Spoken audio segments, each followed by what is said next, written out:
কেউ বলে পুকুরের টাটকা মাছ নাকি খাওয়া ভালো, আবার কেউ বলে সমুদ্রের মাছ নাকি খাওয়া ভালো, কারণ সমুদ্রের মাছে কোনো ওষুধ দেওয়া থাকে না।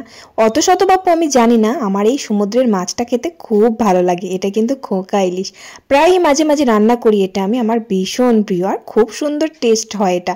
একেবারে ইলিশ মাছের মতনই লাগে কিছুটা, তবে ইলিশ মাছের মতন না, কিছুটা লাগে। আর প্রচুর কাঁটা, যেমন ইলিশ মাছের কাঁটা থাকে তেমনি এই মাছেও ভীষণ কাঁটা। বেশ ভালো করে রান্না করতে পারলে খুব টেস্টি হয়। তবে এই মাছটা কিন্তু খুব হালকা করে ভাজতে হয়, একদম মরমরে করে ভাজলে হয় না। এই খোকা ইলিশ মাছ কিন্তু আলু কচু বেগুন দিয়েও ভালো লাগে, আবার শুধু রান্না করলেও ভীষণ ভালো লাগে। তবে সর্ষে আর পোস্ত না দিলে কিন্তু জমবেই না।